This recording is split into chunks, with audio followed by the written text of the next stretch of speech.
irrational number అని prove చేసాం. ఈ రోజు మనం let us prove that 2 plus 5 root 3 is an irrational number. irrational number prove చేయాలంటే మనం ఏమనుకోవాలి? ఇచ్చిన దాన్ని rational number అనుకోవాలి. So let us assume that 2 plus 5 root 3 is a rational number. rational number అనుకుంటే rational number ఎలా ఉంటది? a by b ఫార్మ్ లో ఉంటది. abr integers abr co-prime. So ఇచ్చిన దాన్ని మనం ఏమనుకుంటాం? మనం ఒక rational number అనుకున్నాం కాబట్టి ఇచ్చింది ఎలా ఉంటది? a by b ఫార్మ్ లో ఉంటుంది. అంటే 2 plus 5 root 3 is equal to a by b అని రాయాలి.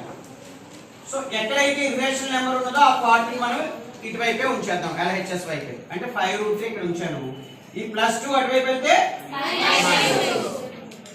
a by b -2. ఇప్పుడు 5 root 3 is equal to మనకి ఫ్రాక్షన్స్ యొక్క ఫ్రాక్షన్స్ మనం తీసివేయడం కోటం మనకు తెలుసు. ఫ్రాక్షన్స్ ని కోటం తీసివేయడం చేసేటప్పుడు మనం ఏం చేస్తాం? మనం LCM కడతాం. ఇక్కడ ఏమీ లేకపోతే పై 1 ఉన్నట్టు. b కి 1 కి LCM ఏమవుతుంది? b అవుతుంది.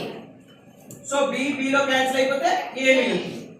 a - 1 b లో ఎన్నిసార్లు పోతుంది? b టైమ్స్ పోతుంది. b ని మనం న్యూమరేటర్ తో గుణించాలి కదా, 2b అవుతుంది. అంటే a - 2b b అవుతుంది. ఇక్కడ √3 irrational నెంబర్ కాబట్టి దాన్ని ఇక్కడ ఉంచేసేయండి LHS. ఈ 5 అనేది ఏంటి? ఒక ఇంటిజర్. 5 ఇంటిజరే కదా. ఇక్కడ ఏం చేస్తుంది? మల్టిప్లికేషన్ చేస్తుంది కాబట్టి డివిజన్ అవుతుంది. అప్పుడు ఏమవుతుంది? a - 2b / 5. ఇక్కడ మీరు అబ్జర్వ్ చేసినట్లయితే a అనేది ఏ నెంబర్ అమ్మా? ఇంటిజర్. b అనేది ఏ నెంబరు? ఇంటిజర్. అప్పుడు a - 2b ఏమవుతుంది? ఇంటిజర్. a - 2b ఇంటిజరే కాకుండా ఒక కోప్రైమ్ నెంబర్ ఉంది. కింద 5b 5 ఏంటి? b ఏంటి? ఇంటిజర్. ఒక ఇంటిజర్ ఇంకో ఇంటిజర్ తో మల్టిప్లై చేస్తే ఏమవుతుంది? ఇంటిజర్.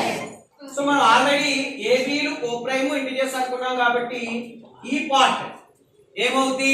ఒక రేషనల్ నెంబర్ అయింది. చూడండి, a ఇంటిజర్, a - 2b ఒక ఇంటిజర్ డివైడెడ్ బై 5b ఒక ఇంటిజర్, కోప్రైమ్ నంబర్స్ రెండు కూడా. కాబట్టి ఇంటిజర్స్ అయ్యాయి, కోప్రైమ్ నంబర్స్ అయ్యి, ఫ్రాక్షన్ ఉంటే అది ఏ నెంబర్ అవుతుంది? Rational number. So a - 2b / 5b అనేది రేషనల్ నెంబర్ అయిపోయింది. అదే రాసాం, a - 2b / 5b is a rational number. But మనకు తెలుసు √3 ఏ నెంబరు?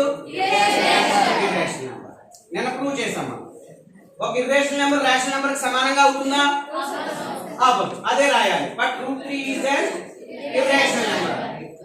From 1 లో ఏమైంది? కదా రేషనల్ నెంబర్ ఇర్రేషనల్ నెంబర్ సమానం కాదు కాబట్టి LHS is not equal to RHS. Our assumption is false. Therefore 2 plus 5 root 3 is an irrational number. Okay na? Done.